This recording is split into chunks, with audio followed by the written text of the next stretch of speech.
এখানে গণভোট এবং বনাম ইশতেহার একটা লড়াই হচ্ছে। ইনফ্যাক্ট গণভোট বনাম ইশতেহার, গণভোটটা লিগাল ইললিগাল সেই চ্যাপ্টার তো পরে, কিন্তু গণভোটের পক্ষে জনগণ রায় দিচ্ছে, আর ইশতেহারটা হলো দলীয় রায় বা দলীয় সিদ্ধান্ত। এখন উনি পান্না ভাই বললেন যে তারেক রহমান সাহেব এটার পক্ষে একবার হা বলেছেন। উনি হা বলেছেন, এতে কোনো সন্দেহ নাই, হা বলেছেন। তারপরে আর কখন, ওইটাই ছিল চূড়ান্ত লাস্ট। এখন যে পরিমাণ ভোট পেয়ে এই বিএনপি জয়লাভ করলো, এবং আমার কাছে মনে হয় যে উনি যদি হা ভোট দিতে না বলতেন তাহলে বোধহয় গণভোট ফেল করতো। উনি যেহেতু হাতে ভোট দিতে বলেছেন, আমি মনে করি, কারণ আমি তো এর বাইরে যেতে পারবো না, আমি অনুমান করে কিছু বলবো না, কাজে হা জয়লাভ করেছে।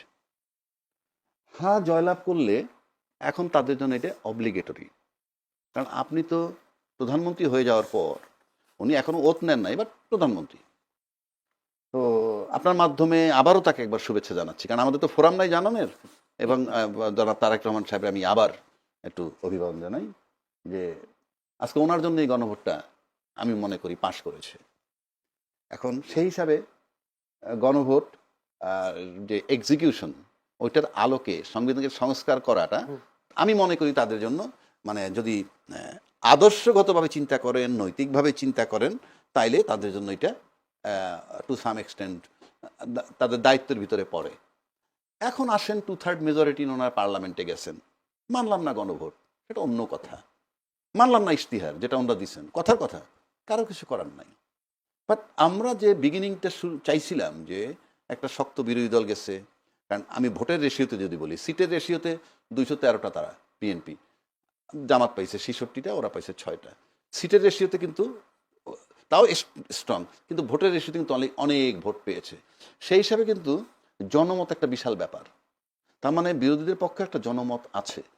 সেইটাকে মাথায় রেখে দুটো ব্যাপার এখানে আপনি আনছেন, গণভোট আর দলীয় ইশতেহার বাদ দিলে উচ্চকক্ষে দুই পক্ষের দ্বিমত নাই, কিন্তু উচ্চ কক্ষটা গঠন হবে কিভাবে সেটা নিয়ে একটু দ্বিমত আছে।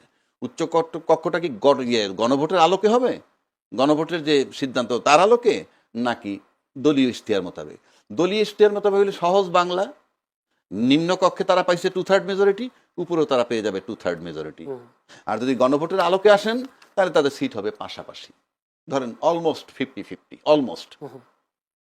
তো সুতরাং সেটা তাদের দ্বিমত থাকতে পারে, কিন্তু প্রশ্ন হচ্ছে যে এই গণভোট, পান্না ভাই বললেন যে এটা বেআইনি হয়েছে, আমি তর্কের খাতিরে ধরলাম। প্লাস মান্না ভাই আরও একটা হয়তো একটু রাগ হয়ে বলছেন যে আমি গণভোট বুঝি না, আমি এটা বিশ্বাস করতে চাই না যে উনি বোঝেন না। না, আমি ওটা বলিনি, আমি হ্যাঁ না উত্তর আমি একবার দেবো, হ্যাঁ, বা যে প্রশ্নগুলো রয়েছে সেই সেটাই। প্রশ্নগুলো আমি বুঝি না। বুঝি না, রাইট। আমি তো কিন্তু তারপর আমি বিশ্বাস করতে চাই না যে উনি বোঝেন না, ওনার মতো লোক বোঝে না, এইটা আমি বিশ্বাস করতে চাই না। এটা হয়তো উনি বলছেন ওনার লজিক্যালি যে উনি এটা চান না আর কি, সোজা বাংলা। কিন্তু আমি যদি সাধারণ দৃষ্টিতে আসি, জনগণ কিন্তু, সাধারণ জনগণ যারা, তারা বাংলাদেশি জাতীয়তাবাদ বোঝে না, বাঙালি জাতীয়তাবাদও বোঝে না, সংস্কার কি বোঝে না, উচ্চকক্ষ নিম্নকক্ষ বোঝে না। তাদের ভোট নিয়েই তো আমরা সংসদে যাচ্ছি। 18 বছর বয়সে একটা ছেলে মেয়ে ভোট দেয়, ঠিক জানেই তো না কিছু। উনি বলুক ওনার 18 বছরের বাচ্চা কি জানে, ভোট হচ্ছে কারে ভোট দিব, উনি কাজ করবে কি, লোকটা কে, নাম বলুক, কেউ চিনবে না। তারা কলেজে নিয়ে যেতে হয়, স্কুলে নিয়ে যেতে হয়, ধৈর্য আনতেছি, এই সেই ভোট নিয়ে কিন্তু আমরা পার্লামেন্টে যাই। তার মানে জনগণ কিচ্ছু বোঝে না যদি এইভাবে ধরি। কিন্তু জনগণ একটা জিনিস তো বুঝছে যে তারেক সাহেব বলছে হাতে ভোট দিতে, তাতে হাতে ভোট দিছে। তারপর তো হা মোতাবেক গণভোটটাকে কার্যকর করা খুব জরুরি। পৃথিবীর কেউ না জানুক, সাধারণ জনগণ না বুঝুক, উনি তো জানেন, উনি তো বলছেন। সেই হিসাবে এবং গণভোটের উচ্চকক্ষ নিম্নকক্ষ নিয়ে যখন দ্বিমত নাই, দেখেন কতগুলা মিল। আবার গণভোটের প্রস্তাবও কিন্তু বিএনপি আনছিল যখন এই সংস্কার কমিটি নিয়ে দ্বিমত না। আজকে যদি দ্বিমত না হইতো, গণভোটই হইতো না। এই জন্য আমি তারেক রহমান সাহেবকে বলতে চাই, উনি যদি আরও আগে আসতেন, আরও আগে আসলে হয়তো আরও সমাধান ভালো হইতো, হয়তো গণভোট আমাদের লাগতোই না। কারণ উনি আইসে কিন্তু একটা সমাধান দিচ্ছেন, নির্বাচনটা হয়ে গেল এবং হাতে ভোট দিতে বললেন। কিন্তু উনি যদি আগে আসতেন, এইটা যখন গণভোট হওয়ার আগে, ওই প্রস্তাব হওয়ার আগে যদি আসতেন, তাহলে হয়তো ওনার এই কারিশমা দিয়ে উনি এটাও পারতেন হয়তো বা, যার সঙ্গে আমরা একটা সিদ্ধান্তে চলে যাই। মানে উনি ওনার লেট করার কারণে কিন্তু আমরা এই জটিলতাটায় পড়ছি, কারণ আলটিমেটলি তো উনি নির্বাচনটা তুলে ফেললেন এবং ভালোভাবেই উনি আসার পরে ওনার ক্যারিশম্যাটিক ইয়ে দিয়ে বিএনপি জয়লাভ করেছে।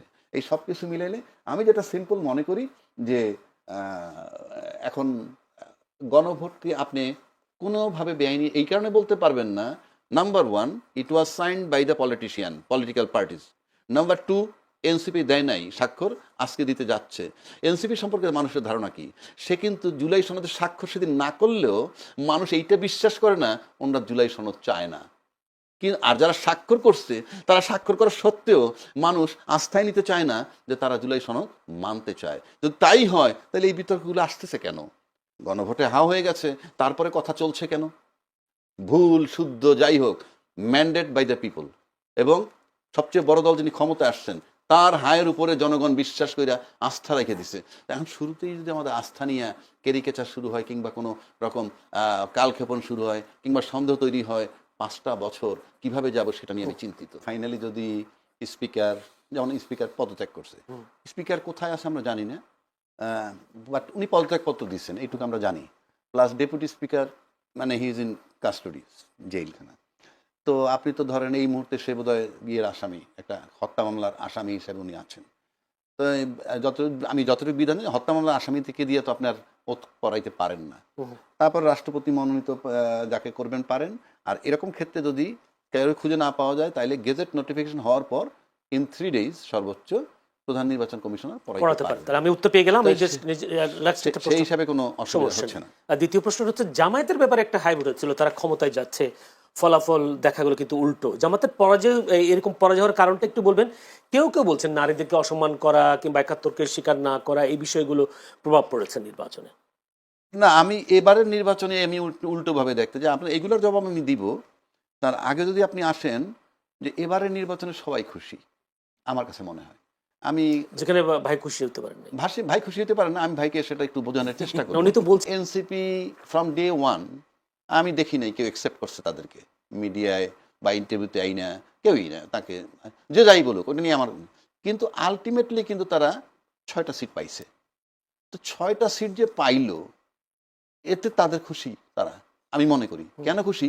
তাদের প্ল্যাটফর্মই থাকতো না, যাদেরকে বলা হয়েছে একটা সিটও পাবে না, 6টা সিট তারা পেয়েছে। কিন্তু কিভাবে পেয়েছে রাজাক ভাই? এটা তো ভোটে।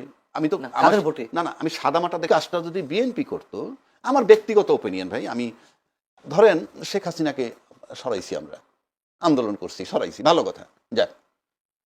একটা আন্দোলন এরকম আর একটা আন্দোলন কিন্তু 15 বছর লাগতে পারে, এটা এভরিডে হয় না। তো সেক্ষেত্রে ওই শেখ হাসিনা চলে যাওয়ার পর কিন্তু ওরা আর ওই জায়গাটায় থাকতো না, যেটা আমরা মনে করি। আমরা বোধহয় এমন একটা শক্তি উত্থান হইতেছে, এই উত্থান বোধহয় দমানো যাবে না, ইত্যাদি ইত্যাদি।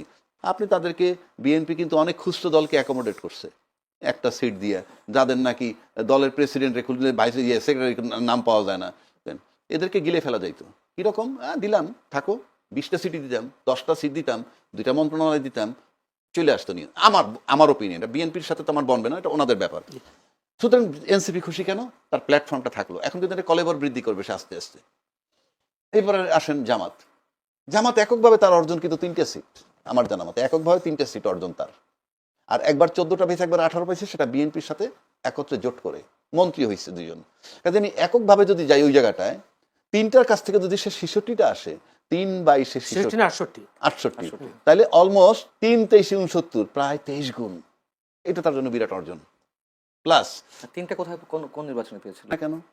এবং তার ভোটার আমাদের 37.something ভোট পাইছে। এরা যে সব তার ভোটার কি ভোটার না, সেটা তো আমরা নেক্সট ইলেকশনে আবার দেখবো, কিন্তু আজকে পর্যন্ত তো তাই।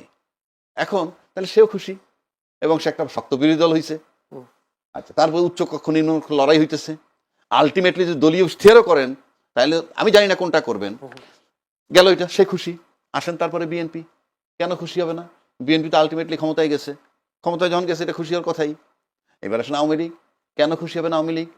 আওয়ামী লীগ তো এনসিপি আর জামাত যে যদি ভোটের হিসেবে হয়, ভোটের হিসাবে পিয়ার পদ্ধতি হলেও তো ওনাদের আসন বেশি থাকছে তো না, যদি বেশি থাকছে আর পিয়ার আর জনগণের ভোটের রেশিওতে যদি হয়, তাহলে তাদের প্রতিনিধিত্ব কম যাবে প্রতিপক্ষে, এটাই। সো এই কারণে তারা ওটা চাচ্ছে। এই কারণে আচ্ছা, তারা যখন এই দাবিটি তোলে, খুব ভালোভাবেই তারা নিশ্চয়ই হিসেব নিকেশ করেই এই কথা বলেছিল যে আওয়ামী লীগ যে নির্বাচনে আসতে পারবে না বা একেবারে বাদ হয়ে যাবে, তারা কিন্তু এই হিসাবটা মাথায় নিয়ে বলেনি। তারা আওয়ামী লীগ আসতে পারে, আওয়ামী লীগ আসলে একটা কন্টেস্ট হবে, হ্যাঁ, সেক্ষেত্রে আওয়ামী লীগের ভোট কম নয়, এবং একটু দেখা গেছে 2008 পর্যন্ত মানে পার্সেন্টেজে আওয়ামী লীগ সবসময় এগিয়ে ছিল। 35-40% মধ্যে দুই দলেরই, বাট বিএনপির চেয়ে আওয়ামী লীগ এগিয়ে অনেক ছিল। বেশি আসন পেয়েছে। যাই হোক, এই জন্য সংসদে মানে সংসদের নিম্নকক্ষে যদি হয়ে থাকে তার ভিত্তিতে বা আসনের ভিত্তিতে তারা এটা চাইছিল। দেখুন, আমার মনে হয় এ পর্যন্ত যাবে না, তার আগে অনেক ধরনের জটিলতা হবে। জটিলতা এখনই দেখা দিয়েছে। আমি জানি না যে কি হবে, কি হতে যাচ্ছে সকালে। আমরা তো সবসময় সংশয় প্রকাশ করি, সংশয় প্রকাশ করাটাই আমাদের কাজ, প্রশ্ন তৈরি করাটাই সাংবাদিকদের কাজ। আশাবাদী নয় কেন আপনারা, সংশয়বাদী কেন? না, এখন তো শোনা যাচ্ছে যে বিএনপি তো বলছে যে এটা তো সংবিধানে নেই, সাংবিধানিক সংস্কার পরিষদ বলে আবার কি আছে, সালাউদ্দিন আহমেদ বলেছেন। বিএনপির একাধিক সূত্র বলছে যে তারা একই সাথে সংসদ সদস্য হিসেবে এবং সংবিধান সংস্কার পরিষদের সদস্য হিসেবে ওত নিতে চায় না, তারা আগে এমপি হিসেবে শপথ নিতে চায়, পরেরটা পরে। এদিকে নিশ্চয়ই সরকারের পক্ষ থেকে আপত্তি আছে, যেহেতু তাদের মধ্যে সরকারই আয়োজন করছে শপথের। কিন্তু পেছনে তো জামাত আছে, এনসিপি আছে, তারা আপত্তি জানাচ্ছে। এরই মধ্যে আমরা তো এ ধরনের খবর পাচ্ছি, আমি জানি না কতটুকু সত্য না মিথ্যা, তবে একেবারে তো উড়িয়ে দেওয়া যায় না। এটা তো সত্য কথা যে বিএনপি যেটা বলছে যে সংবিধান সংস্কার পরিষদ বলে কিছু নাই, অতএব ঝামেলা হচ্ছে। ঠিক খবরটা পাচ্ছেন সেটা পরিষ্কার। খবর পাচ্ছে ঝামেলা কিছু একটা হচ্ছে, সেই ঝামেলাটা কোথায় গিয়ে দাঁড়াবে এটা বুঝতে পারছি। আমরা তো শপথ গ্রহণ আমরা তো বলেছিলাম, আপনারা এখানেও বলেছে যে আমি মনে করি না ডক্টর মোহাম্মদ ইউনূসের অধীনে কোনো নিরপেক্ষ নির্বাচন হতে পারে। আমি মনে করি না যে, এখনো বলছি, মানে এই কয়েকদিন আগে এসে বলেছিলাম যে নির্বাচন হবে কিনা, আমি তর্ক সৃষ্টি করতে চাচ্ছি না। যেহেতু আপনি বলেছেন ঐতিহাসিক হয়েছে, আওয়ামী লীগের সময় দিনে ভোট রাত 10টা থেকে শুরু হয়েছিল, আগের রাত 10টা থেকে, আর এই ভোট এই 2026 12 ফেব্রুয়ারি ভোট আগের দিন সন্ধ্যা থেকে শুরু হয়েছে। সেদিক থেকে ঐতিহাসিক। আওয়ামী লীগের মতো একটি দল নেই, সেদিক থেকে ঐতিহাসিক। এই ভোটটা আরো এগিয়ে, আগের দিন রাতে কিন্তু সন্ধ্যা থেকে আওয়ামী লীগের জন্য লাভ হয়েছে। আওয়ামী লীগকে আমরা যে কারণে অপবাদ দিয়ে আসছি, কেন সন্ধ্যা থেকে কেন শুরু হচ্ছে বলে আপনি জানেন না? আপনি ফুটেজ দেখেননি? ব্যালট পেপার খোলা, ওই গণভোটের ব্যালট পেপার সামনে দেখা যাচ্ছে সন্ধ্যা থেকে ওপেন ব্যালট বাক্স, মানে ব্যালট বাক্সের উপরে, তারপরে আপনার রেজাল্ট শিটে সিগনেচার নিয়ে। আওয়ামী লীগের সময় এটাই ঘটেনি। সিল মেরেছে গণহারে আগের রাত থেকে, কিন্তু রেজাল্ট শিটে সিগনেচার দিয়ে নাও পোলিং এজেন্টদের, এটা তো ভাই ফুটেজে ধরা পড়েছে, কোনো লাল গল্প নয়, তাই না? তো আপনি সেদিক থেকে ঐতিহাসিক, হ্যাঁ, নানান কারণ ঐতিহাসিক। এবং ঐতিহাসিক আরো একদিক থেকে, পৃথিবীর ইতিহাসে কোনো নির্বাচন পাবেন না, নট অনলি বাংলাদেশ, পৃথিবীর ইতিহাসে কোথাও নয় যে একটা নির্বাচনের আগের রাত পর্যন্ত মানুষ কনফিউজিং অবস্থা থাকে, নির্বাচন হবে কিনা। আলাদা। কিন্তু সাজানো ঘরে কিন্তু 18 মাসে রংচং করা হয়েছে, রদবদল হয়েছে, নতুন নিয়োগ হয়েছে। সেটাই বলছি, সেই রংচং করা হয়েছে, সেটা ভাল লাগে নাই, না লাগায় ফাইনালি একটা নির্বাচন আসলো। এখন সেই ঘরে ধরেন বিএনপি বসবে, তাহলে আওয়ামী লীগের সাজানো ঘর, সেই প্রশাসন পাহারাদার, সেখানে আজকে বিএনপি বসছে, তো সেটাও তো তাদের জন্য সুখবর। কেন যে বসছো তুমি এই ঘরে, পাহারাদার কিন্তু আমার। এগুলো তাদের কাছে আওয়ামী লীগ খুশি, তাহলে আমার কাছে মনে হয় যে এই মুহূর্তে খুশি তারা। এই সব দলই মোট এইরকম একটা নির্বাচন আপনি মানে বাংলাদেশে কখনো ঘটে নাই। এখন বলতে সবাই খুশি, সবাই খুশি আমার কাছে মনে হয়। এবং এই নির্বাচন এই সবাই ধন্যবাদ আপনাকে। যদি মঞ্জুর আলম পান্না, আপনার কাছে একটা প্রশ্ন, যে আসলে উনি বলেছেন আসলে সব দল খুশি, আমরা তা দেখলামও বিএনপি ক্ষমতায় এসে আওয়ামী লীগের রাজনীতি করার পথ সহজ হয়ে গেল কেমনটা মনে হচ্ছে। এই জন্য বলছি যে বিভিন্ন জায়গায় আওয়ামী লীগের কার্যালয়গুলো খোলা হচ্ছে, খুলে দিচ্ছে, জয় বাংলা স্লোগান দিচ্ছে, এবং বিএনপির নেতারা গিয়ে খুলেও দিচ্ছে এরকম। তাহলে কি বিএনপি ক্ষমতায় আসার কারণে আওয়ামী লীগের রাজনীতি করার পথটা সহজ হয়ে গেল কিনা? খুব স্বাভাবিক, খুব স্বাভাবিক। যেটা রাজাকে ভাই বলেছেন, সেই কারণে আওয়ামী লীগ খুশি। অন্তত রাজাকে ভাইয়ের এই পর্বের এই বক্তব্যে আমি সম্পূর্ণ একমত। সবাই খুশি, আমরা সবাই রাজা। এখন বিষয় হচ্ছে যে শুধু আওয়ামী লীগ, বিএনপি বা যার যার জায়গা থেকে খুশি তা না। দেখুন, এটি বাস্তবতা। বাংলাদেশের মানুষ যে দলই করুক না কেন, আমি সবসময় একটি কথা বলি, 80 থেকে 90% মানুষ মুক্তিযুদ্ধের চেতনায় বিশ্বাসী। সেই মানুষগুলোও খুশি। মানুষের মধ্যে একটা আতঙ্ক ছিল, একটা আশঙ্কা ছিল, অথবা আর একটা অংশের মধ্যে আশাবাদ ছিল, জামাত ক্ষমতায় চলে আসছে। ম্যাটিকুলাস ডিজাইন দিয়ে হোক, সেটা ইঞ্জিনিয়ারিং করে হোক বা মেকানিজম করে হোক, জামাত ক্ষমতায় চলে, অথবা ভোটের মাধ্যমে, মনে করেন যে কোনো একটা অংশ তারা বলছিল ভোটের মাধ্যমে জামাত চলে আসবে, তারা ঠিকই বলছিল, আবার আতঙ্কেও ছিল। আপনি নিশ্চয়ই, আমি আর কাউকে না দিয়ে উদাহরণ না দিই, আমি তো একজন সিটিজেন হিসেবে, একজন সাধারণ মানুষ হিসেবে, আমি তো চাই স্বাধীনতা বিরোধী কোনো শক্তি ক্ষমতায় না আসুক। হ্যাঁ, সেদিক থেকে আমিও খুশি, অন্তত এই জায়গা থেকে। গুড, সেটাই বলছি, সবাই খুশি। এটা তো বলতে হবে। তার কারণ এই যে স্বাধীনতা 54 বছর পর এসে এখনো এই যে এনসিপি, আমি সব নেতাদের কথা বলছি না, এনসিপির বিশেষ একটি অংশ অথবা জামাতের একটি অংশ, তারা মুক্তিযুদ্ধকে যেভাবে খাটো করেছে, এটা তো মেনে নেওয়া যায় না। এবং 18 মাস, জয়নুল আপনি বলুন নিজেকে আদালতের কাঠগড়ায় দাঁড় করেন, মনে করেন যে সাক্ষ্য দেন, আপনি কি নিশ্চিন্তে থাকতে পেরেছেন? মানুষের জীবনের নাভিশ্বাস উঠেছে নিরাপত্তার দিক থেকে। নতুন যে মবতন্ত্র কায়েম হয়েছিল, যে মানে কখন কে মবের শিকার হবে কেউ বলতে পারছিল না, এবং এইগুলো কে ঘটিয়েছে? সবাই মিলেমিশে ঘটিয়েছে। জামাত ঘটিয়েছে, বিএনপি লোকেরা ঘটিয়েছে, এনসিপি এখন ঘটিয়েছে। কি আশা করেন সামনে মতন্ত্র হবে কি হবে না? কি আশা? কমবে তো বটেই, কমবে বটেই। মানে একেবারে যে বন্ধ হয়ে যাবে রাতে তা না, তবে অবশ্যই কমবে এবং একটা সময় বন্ধও হবে, এটুকু আশা করি। এবং তারেক রহমান যে আশাবাদ মানুষের মনে জাগাচ্ছে, মানে আমি তো প্রথমে বলেছি ব্রুট মেজরিটি অবশ্যই খারাপ দৃষ্টান্ত হয়ে আছে যুগে যুগে। এবারও যে খারাপ হবে না তা বলা যায় না, তবে আমরা আশা করতে পারি। তিনি তারেক রহমান সব বিরোধী দলের নেতাদের বাসায় গিয়ে গিয়ে দেখা করছেন, এটা নতুন সংস্কৃতি, অবশ্যই এটা ভালো উদ্যোগ। জি। এবং আওয়ামী লীগের রাজনৈতিক কার্যালয় আপনি খোলার কথা বলেছেন, এটা তো আশার কথা। দেখুন, এটা তো বাস্তবতা। আওয়ামী লীগের নেতা কর্মীরা যারা অন্যায় করেছে, অপরাধ করেছে, চুরি করেছে, বাটপারি করেছে, গুম করেছে, খুন করেছে, তাদের সবার বিচার আমরা চাই।